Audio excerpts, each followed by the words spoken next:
selamat kepada Bapak Ibu yang pada sore ini, meskipun masih sibuk mungkin di kantor atau di perjalanan, tapi sudah meluangkan waktu untuk berdiskusi. Topik yang saya kira ini sangat penting saat ini. Karena apa? Karena kondisi kehidupan kita hari ini ternyata memiliki lawan yang tidak lagi hanya sesama manusia, tapi juga teknologi. Apa yang perlu kita ketahui dengan situasi pada saat ini? Tentu izinkan saya untuk mengingatkan bahwa saya adalah mahasiswa dari Dr. Lim dan Dr. Wahru ketika saya mengambil Magister Manajemen di Universitas Bunda Mulia. Kemudian saya juga pernah mendapatkan kesempatan untuk mengambil short course tentang CSR Management di ASEAN Institute Management Philippines.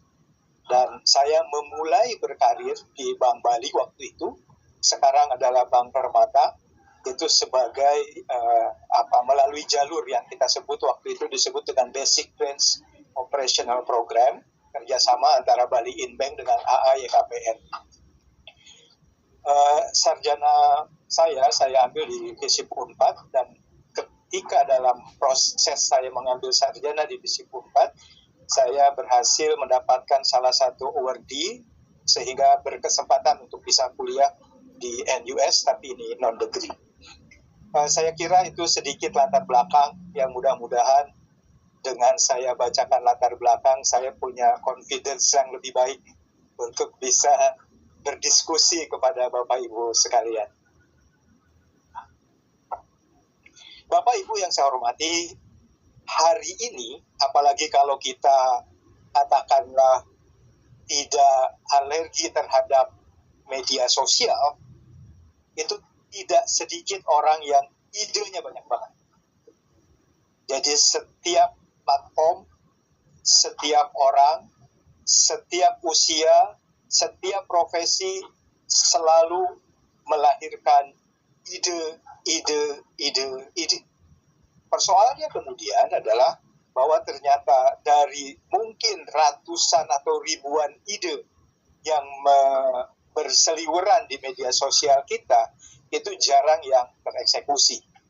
Sehingga yang paling penting untuk kita miliki kompetensi hari ini adalah bagaimana kita bisa mengeksekusi atas setiap ide yang kita miliki. Atau bahkan ide yang dimiliki orang lain, tetapi orang lain tidak mampu mengeksekusinya, tetapi kita diberi kemampuan untuk mengeksekusinya. Landasan teori yang saya gunakan untuk diskusi kita pada sore ini adalah bahwa kreativitas itu berfokus pada penciptaan ide-ide baru. Sedangkan inovasi melibatkan penerapan praktis dan implementasi ide-ide itu menjadi solusi yang nyata. Jadi kalau kita lihat dari definisi yang dikemukakan oleh Amabile dan di tahun 2016 ini adalah bahwa implementasi ide menjadi solusi nyata itulah yang membedakan kita dari orang yang sifatnya ide lu banyak menjadi seorang implementator. Dan saya kira yang relatif berkesempatan untuk memberikan benefit kepada semesta, kemudian secara imbal balik memberi pengaruh finansial kepada yang bersangkutan adalah mereka yang mampu mengimplementasikan ide-ide itu. Sehingga kita berharap setelah diskusi kita pada sore ini, kita semakin mempersiapkan diri kita untuk siap dan lebih mampu menjadi seorang implementator. Dibandingkan kita merasa cukup hanya menjadi seorang yang banyak idenya. Kira-kira itu yang paling penting yang perlu saya garis bawahi dari slide yang pertama ini. Selanjutnya, kreativitas sejatinya itu adalah inherent, ya, sudah ada di dalam diri kita. Allah, Tuhan yang Maha Esa, ketika melahirkan dan memberi kita kesempatan untuk hidup di dunia ini, itu yang namanya kreativitas itu sebetulnya sudah ada. Tinggal persoalannya kemudian bagaimana bakat lahir atau faktor genetis yang sudah ada di dalam diri kita untuk menjadi kreatif itu bisa kita kembangkan, bisa kita sebarkan, bisa kita implementasikan menjadi solusi-solusi di dalam kehidupan kita. Ada faktor-faktor yang mungkin perlu dan akan menjadi sesuatu yang membuat si ide atau si kreativitas itu mewujud atau tidak mewujud. Pengaruhnya ini dipengaruhi oleh tempat kita tinggal atau tempat kita bekerja, kemudian siapa yang menjadi pemimpin kita, dan tentu ada hal-hal yang dari dalam diri kita.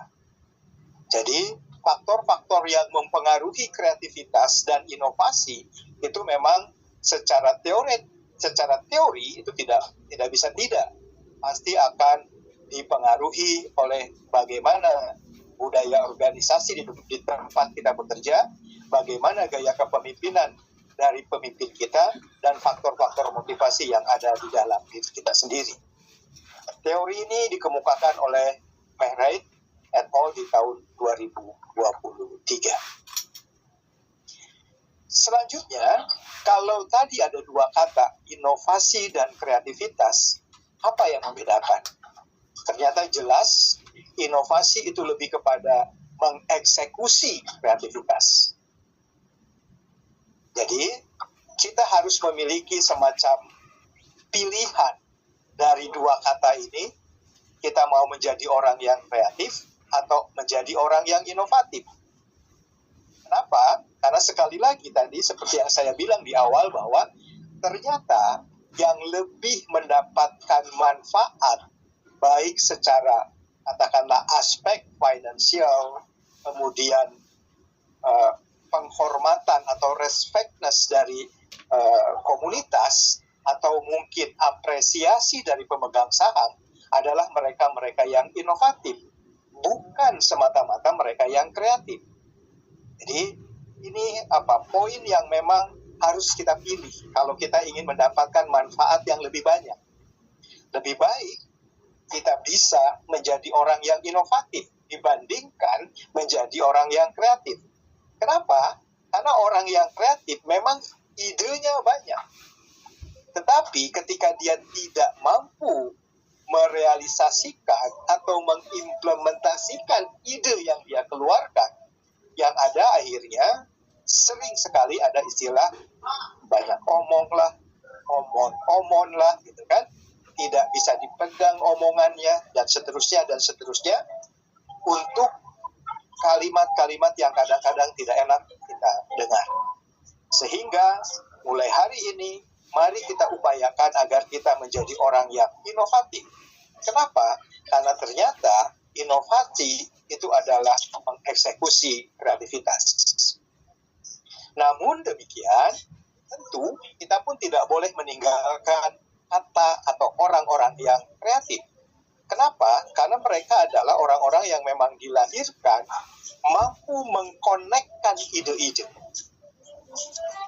Orang yang kreatif adalah orang yang mampu, katakanlah connecting the dot istilahnya. Ada ide ini, ada ide ini, ada ide ini, kemudian oleh orang yang kreatif, si ide-ide yang masih dalam bentuk puzzle-puzzle itu menjadi sesuatu. Nah, sesuatu itulah yang seharusnya bisa menjadi modal dasar dia untuk menjadi seorang yang inovatif. Disinilah tantangannya. Menjadi kreatif itu adalah hal lain.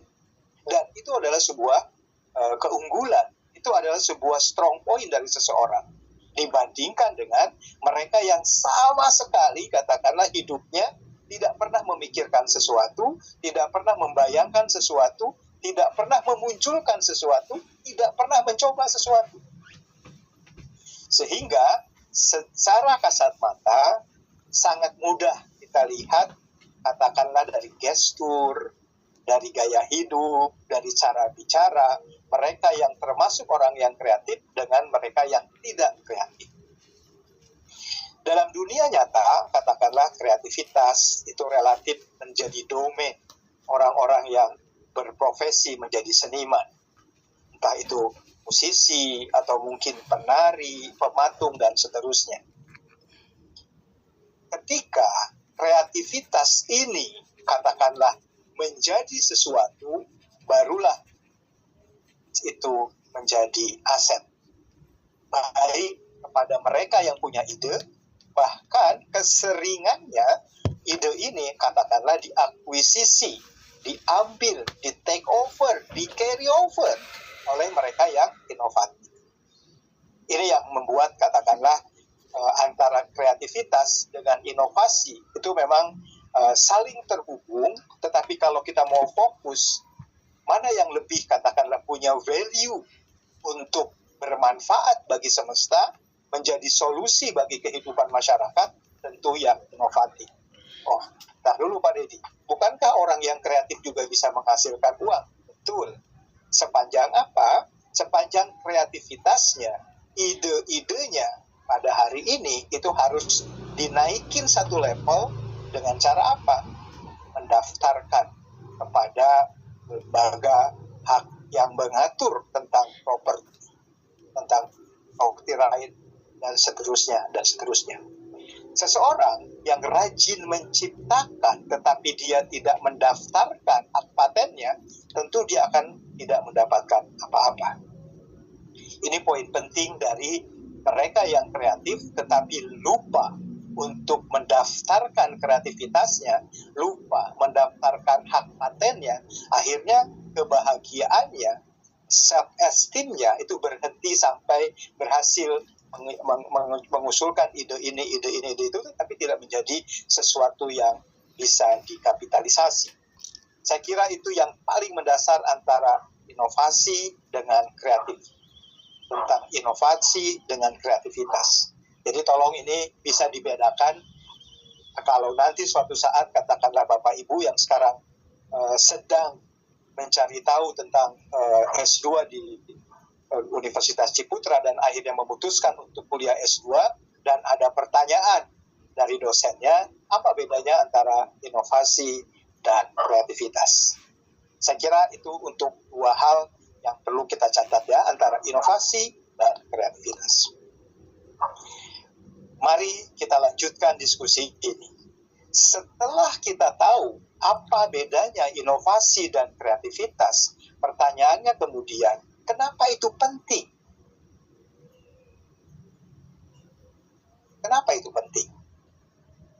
Karena bagi kita hari ini jelas-jelas di hadapan mata bahwa kita sangat sering gitu ya, bahkan mungkin inflasi lah,